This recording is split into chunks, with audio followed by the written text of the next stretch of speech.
Expect the best used car deals guaranteed. Visit arnoldclark.com.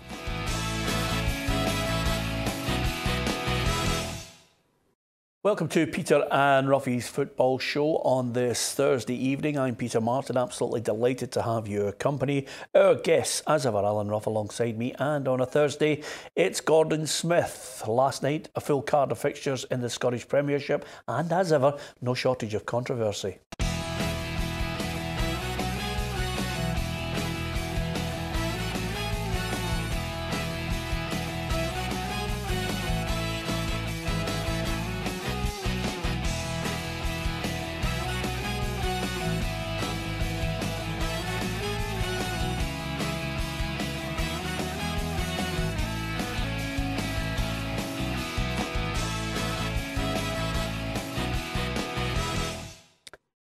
Yeah, Celtic still with that 6-point advantage after the matches last night. But as you can see from the Premiership results, it was a night of interesting twists and turns at the top and the bottom.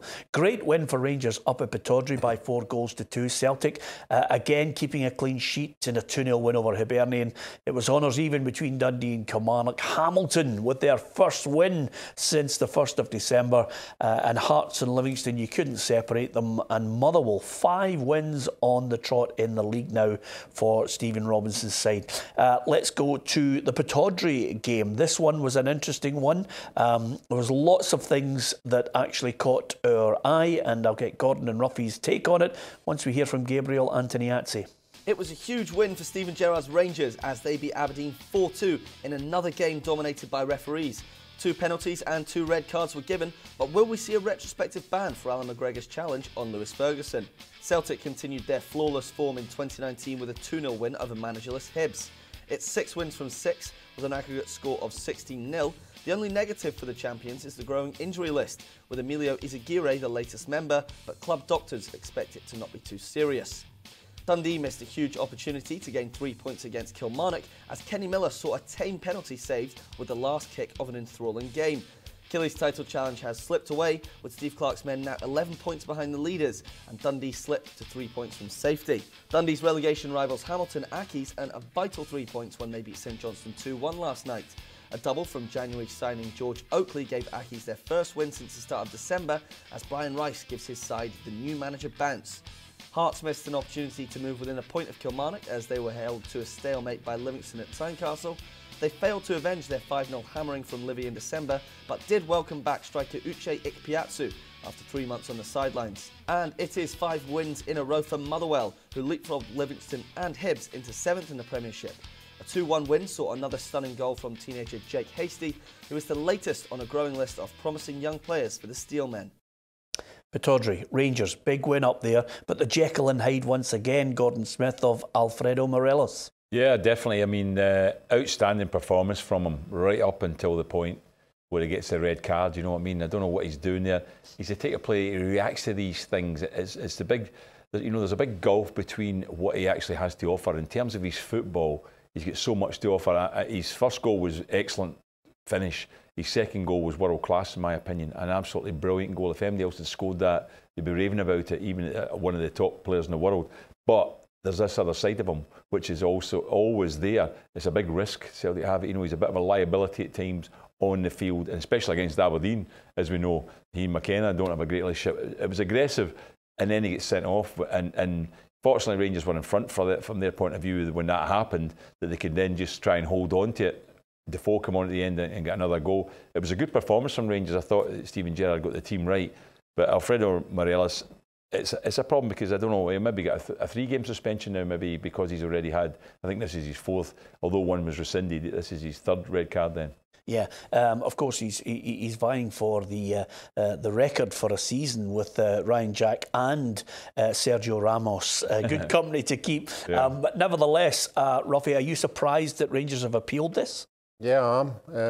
And I spoke to Gordon about this before, and we debated that, you know, clubs who appeal things, if they get off, fair enough. I think if they don't get off, I think that I would double the suspension because they're wasting people's time. You know, the referee's given a red card, unless it's something the referee's made a mistake and not seen anything, then fair enough. But this, as far as everybody can see, is a red card. So if you appeal that, I would give you another 2 cards for games for wasting people's time.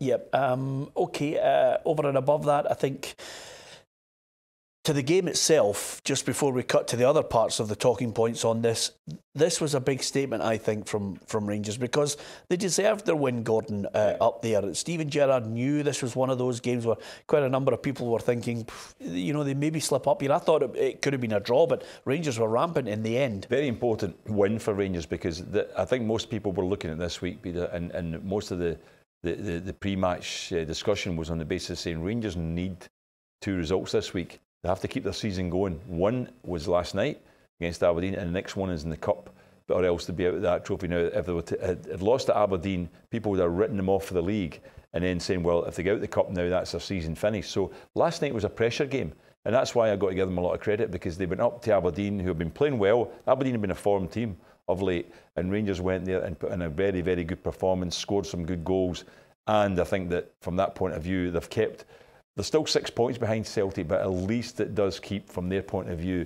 the championship race going, because although it would be difficult to even pull back, if it had gone to 9 points, you've got to look at it and think, well, could they have pulled 9 points back? But 6 is still a possibility, because they've got 2 games still to come against Celtic. Yeah, in the last 4 games, 14 scored and only 3 conceded for Rangers. So the one downside as well is Morelos. For me, Roughie, you're part of that goalkeepers union.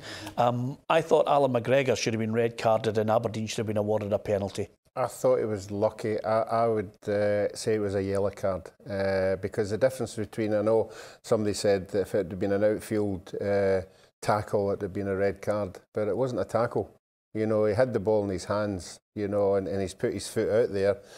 Yeah, he should. It looked bad, but I thought a yellow card, not a red card, because as far as I can see, he's put his foot out there, not to actually aim it at the guy who's coming in. It was just unfortunate that it hit him. That's the way I saw it.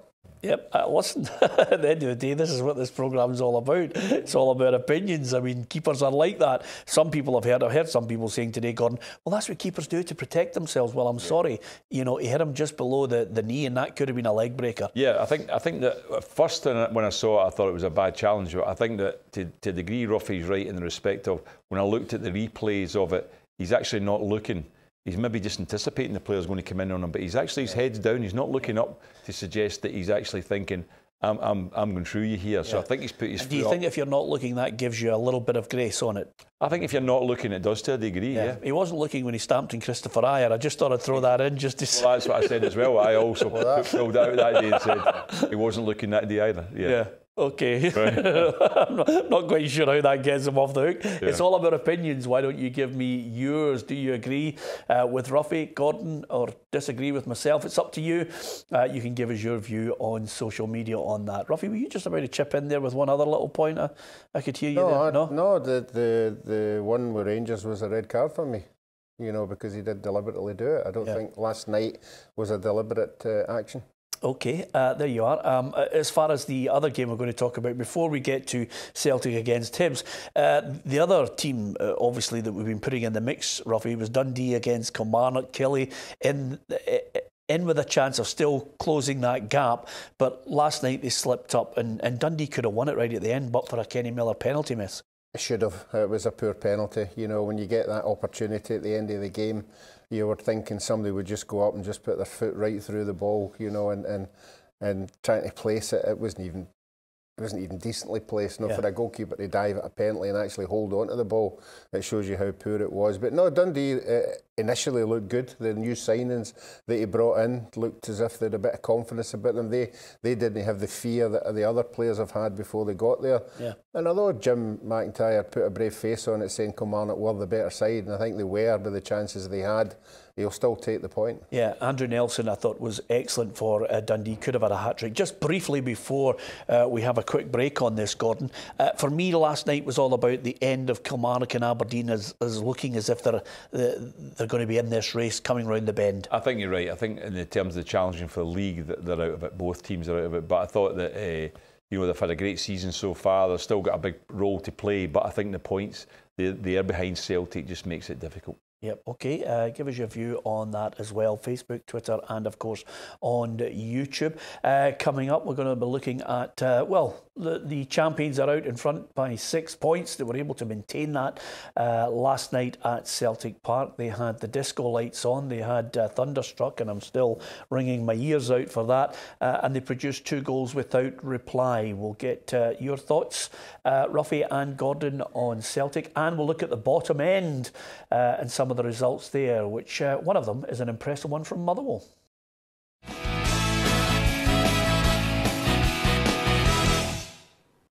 Welcome back to Peter and Roughie's Football Show. We've already dismissed Aberdeen and Kilmarnock as possible title challengers now. You might agree or disagree with that. What about the champion Celtic? They were in action last night at Celtic Park. In the end, 2 goals enough to seal it. But there were a few talking points as well. But it's now 6 games, 6 victories, Roughie. 16 goals scored, none conceded. Yeah, it's an impressive. It doesn't matter who they've played since the change of the year. You know, they haven't played many of the big sides. Okay, they've played Hibs, but they're not playing particularly well just now. But most of the teams they've beaten are all down the bottom of the league. You know, and all right, they came through the games. They haven't really run over the top of anybody. They've just got back to winning very, very easily. They create so many chances during the game that they are going to convert some of them, and that's what they're doing. It might be in the first 10 minutes, it might be in the last 10 minutes, but you know eventually they're going to wear the team down that they're playing. You look at the record though, Celtic have played 13 games in the league at home this season and they've won 13. Won every game, and they've lost 4 goals in those 13 games. So that's a sign of how strong they are at home, how difficult it is for any team that goes to Celtic Park. But it's even stronger when the assistant manager comes out and says, yeah, we've got a team that's injured. You know, how many other teams in the league can say we've got a full quota of players who could put out in any game in the Premier League and they're all injured? Yeah. It just shows you the strength and depth. They've got a big squad. Yeah, the one downside, again, it looked as if there was going to be yet another man added to the injury list. There was a nasty challenge on Emilio Izagiri from Darnell Johnson. It looked as if this was going to produce a red card. The referee, Craig Thompson, decided otherwise. Brendan Rodgers had his own thoughts on it, as well as Eddie May. I think Craig's a very good referee. And he maybe didn't see it, and at the time he was maybe blinded by it. But yeah, no, it wasn't a good challenge at all. No, because Scott Brown's wasn't a red. So I think Craig seen it as what it was. It's just a mistimed tackle, but we're hoping that his tackling's a wee bit better in the future, to be perfectly honest with you.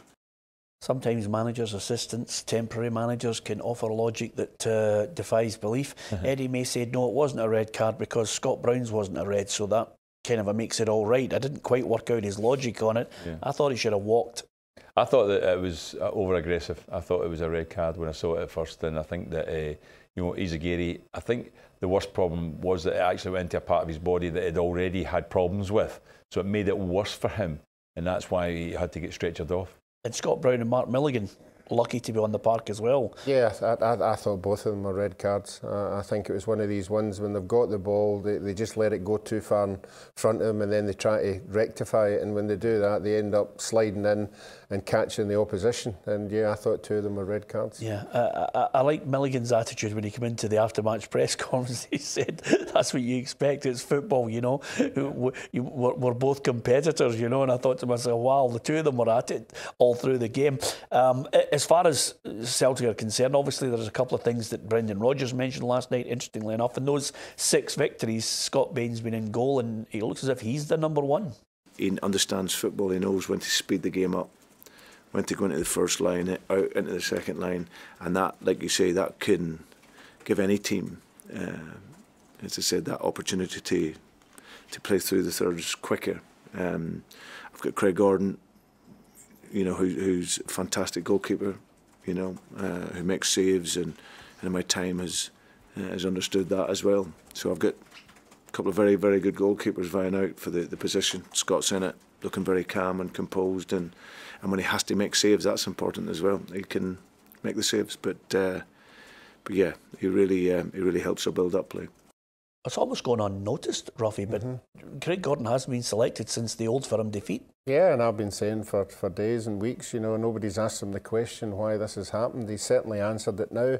And Brendan Rodgers looks as if he stood by his principles of goalkeepers build up for the back. And he tried it with De Vries, and it didn't work because De Vries was losing goals.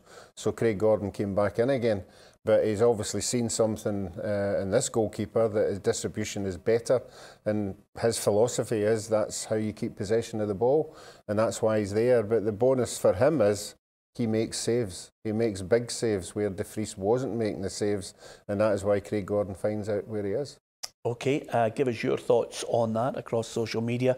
We'd love to hear from you on Facebook, Twitter and YouTube as well. And we'll obviously reflect on that tomorrow, and we'll look ahead to the Scottish Cup on tomorrow's programme.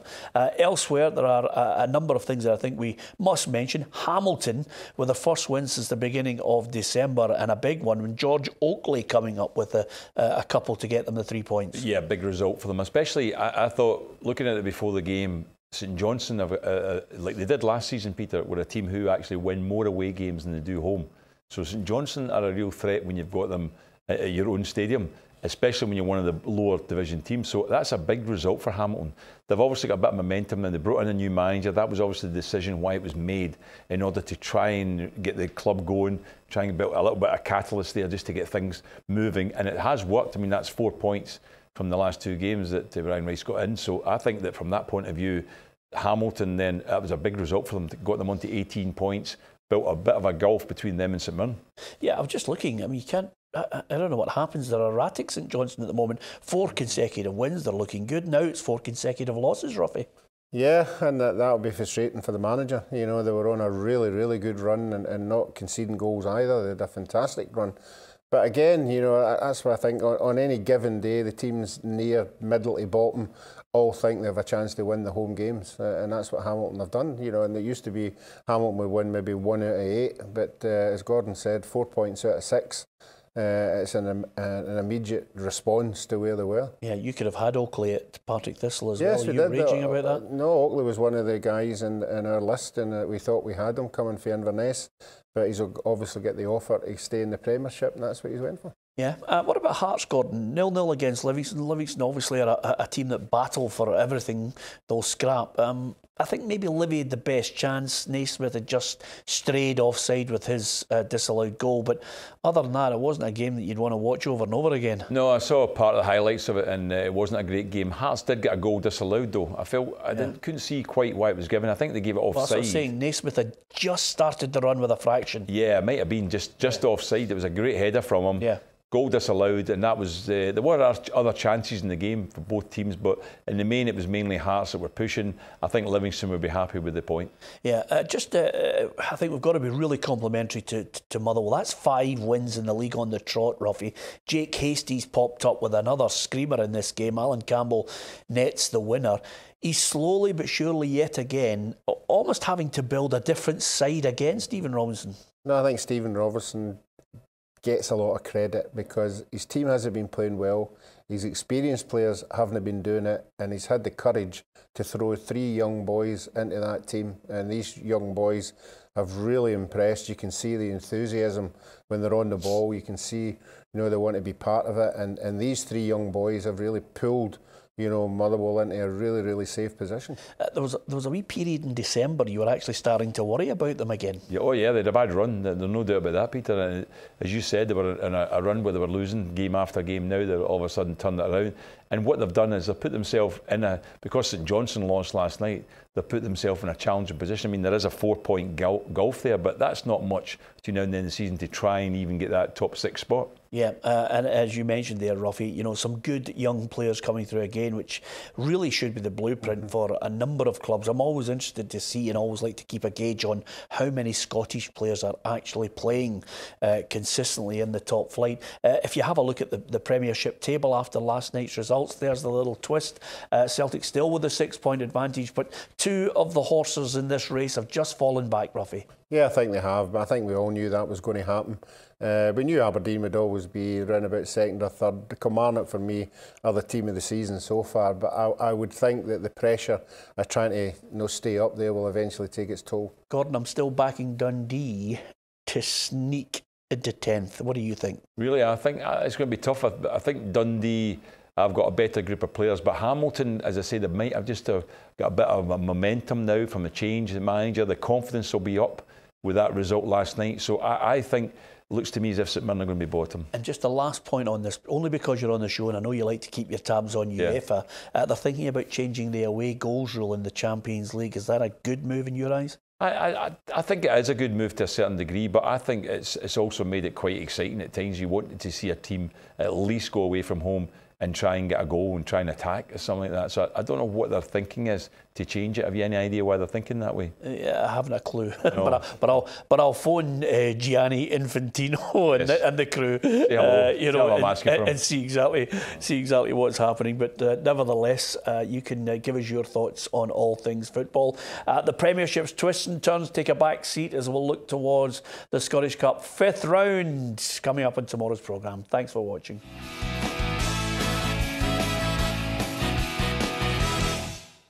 Expect the best used car deals guaranteed. Visit arnoldclark.com.